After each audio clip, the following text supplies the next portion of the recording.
চলুন তবে দেরি না করে শুরু করছি ভয়ঙ্কর এই ব্ল্যাক ম্যাজিকের স্টোরিটা। প্রতি রাতের মতো আজকেও রুমের মাঝে কিছু অস্বাভাবিক শব্দ শুনে ঘুম ভেঙে গেল আয়নার।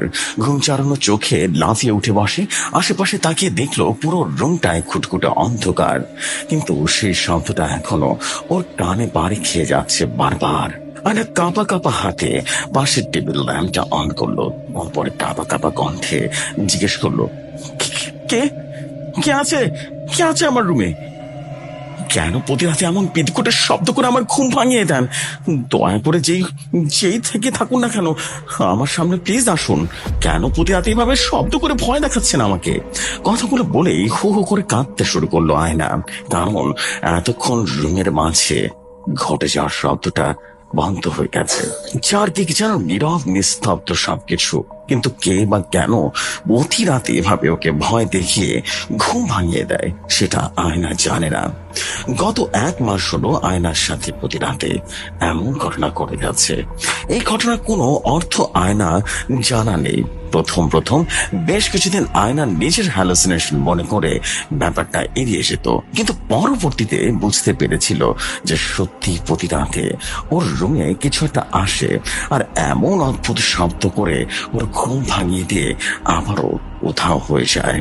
আর অদ্ভুত ভাবে সারা রাত আর একটু ঘুম আসে না আয়নার চোখে।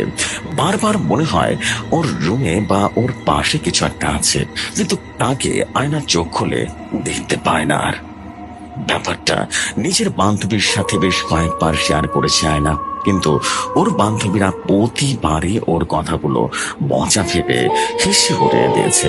সবাই মনে করে যে আয়না ওদের কাছে মিথ্যে গল্প বানিয়ে বানিয়ে বলছে, কারণ এই ঘটনার কোনো প্রমাণই দিতে পারেনি আয়না।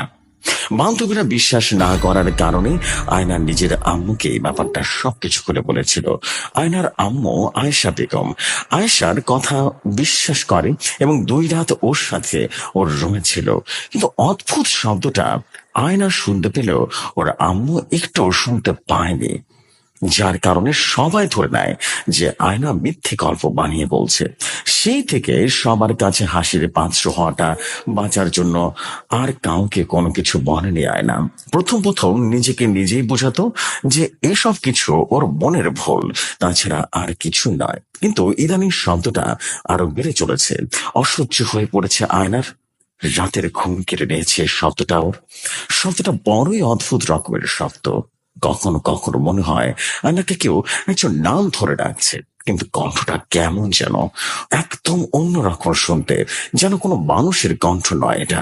আবার কখনো কখনো আয়নার মনে হয় কেউ আয়নার খুব কাছ থেকে ওকে ডেকেছে, ওকে স্পর্শ করে ভয় দেখাবার চেষ্টা করছে, কিন্তু যখনই আয়না নিজের চোখ দুটো খোলে জিনিসটাকে দেখার জন্য, ঠিক তখনই সেটা হয়ে যায়, কিন্তু দেখতে পায় না আয়না। তারপর সারা রাত কান্নাকাটি করে যায়। কাউকে বলার মতো কোনো পথ নেই ওর, কারণ সবাই ভাবে আয়না মিথ্যে গল্প বানিয়ে বানিয়ে বলে, সবাইকে ভয় দেখাবার চেষ্টা করছে। এমনকি আয়নার আম্মু এখন ওকে বিশ্বাস করে না। মাঝে মাঝে নিজেকে বড় বেশি অসহায় লাগে আয়নার। সারা রাত কান্না করতে করতে কেটে গেল আয়না। শেষ রাতে ফজরের আজান হলে ওটা ওয়াশরুম থেকে অজু করে এসে নামাজ পড়ে নিল সে। তারপর রুম থেকে বেরিয়ে রান্নাঘরে ওর আম্মুর পাশে গিয়ে দাঁড়ালো। আয়নার আম্মু আয়েশা বেগমও ওর দিকে জিজ্ঞাসা দৃষ্টিতে তাকিয়ে বলে উঠলো, কি হয়েছে তোমার আয়না? তোমার চোখ মুখ কেমন ফোলা ফোলা লাগছে কেন? হ্যাঁ, তুমি কি রাত্রিবেলা ঘুমাওনি? আয়েশা বেগমের এমন প্রশ্নের উত্তরে যেন কিছুটা তাচ্ছিলের হাসি হাসি আয়না, কারণ ওর আম্মুকে অনেকবারই বলেছে প্রতি রুমে ওর রুমে অদ্ভুত শব্দ হবার কথাটা, কিন্তু আয়েশা বেগম ওর কথাটা বিশ্বাস করেনি। যে কারণে আয়না আর আয়নার ইচ্ছা নেই যে আম্মুকে আবার সেই কথা বলে নিজেকে মিথ্যেবাদী প্রমাণ করার। তাই আয়না ওর আম্মু আয়েশা বেগমের প্রশ্নের উত্তর না দিয়ে তাচ্ছিলের হাসি হেসে সেখান থেকে চলে যায়। আয়নার এমন আচরণে ওর আম্মু আয়েশা বেগম অবাক চোখে তাকিয়ে থাকে ওর চলে যাওয়ার দিকে। আয়েশা বেগম আর হাবিবুর রহমান একমাত্র মেয়ে আয়না, ও খুব আদরের মেয়ে তাদের। আয়নার পর আর কোনো ছেলে মেয়ে হয়নি তাদের ঘরে, তাই ওকে একটু বেশি ভালোবাসেন হাবিবুর রহমান আর আয়েশা বেগম।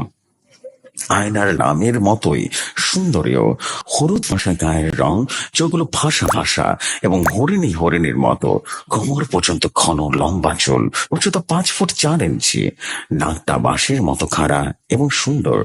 সব মিলিয়ে আয়নার চেহারাটা অসম্ভব সুন্দর এবং নজর কাড়া। ড্রয়িং রুমের সোফায় বসে বসে চা খাচ্ছিলেন আর খবরের কাগজ পড়ছিলেন হাবিবুর রহমান। আয়না চুপটি করে গিয়ে তার পাশে বসে পড়ে, তার কাঁধের ওপরে মাথাটা রেখে তাকিয়ে থাকে খবরের কাগজটির দিকে। মেয়ের এমন আচরণে হাবিবুর রহমান কিছুটা অবাক হয়ে যায়, তাই হাতের কাগজটি পাশে রেখে দেয়। মেয়ের কাছে এসে মেয়ের মাথায় হাত তুলিয়ে দেন আর বললেন, কি হয়েছে বাবুনি? হ্যাঁ, তোমাকে এমন দেখাচ্ছে কেন? মন খারাপ নাকি? হ্যাঁ, নাকি তোমার আম্মু বকেছে তোমাকে?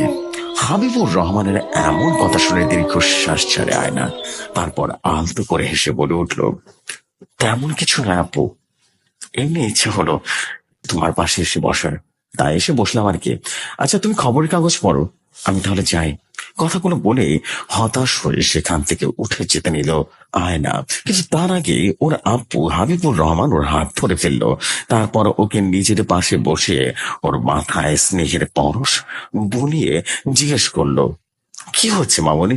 বল আমায়, তোকে এমন দেখাচ্ছে কেন? সত্যি করে বল। ইদানিং দেখছি তুই সবসময় কেমন যেন মন মরা হয়ে থাকিস, ঠিক মতো খাওয়া দাওয়া করো না। কি হয়েছে বলো আমায়? হ্যাঁ, এভাবে মন মরা হয়ে কেন থাকো? হ্যাঁ, তুমি আমাদের একমাত্র মেয়ে, তোমার কি এমন মন মরা দেখলে ভালো লাগে না আমাদের? তুমি কেন বোঝো না? কিছু একটা হয়ে গেলে কি হয় বলো তো আমার কাছে? হ্যাঁ। হাবিবুর রহমানের এমন কথা শুনে এবার আর নিজেকে সামলে রাখতে পারে না আয়না, হো হো করে কান্না করে দেয় আব্বুর হাত জড়িয়ে।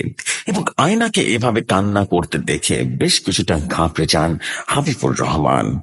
আয়নার মাথায় হাত বুলিয়ে উত্তেজিত কণ্ঠে বলে ওঠেন, কি হয়েছে না? এভাবে কাঁদছো কেন? সত্যি করে বলো, কি হয়েছে? সত্যি করে বলো, কলেজে কি হয়েছে? হ্যাঁ, তোমার কি, তোমার কেউ কিছু বলেছে নাকি? এবার কাঁদো না মামুনি, এবার কাঁদে না।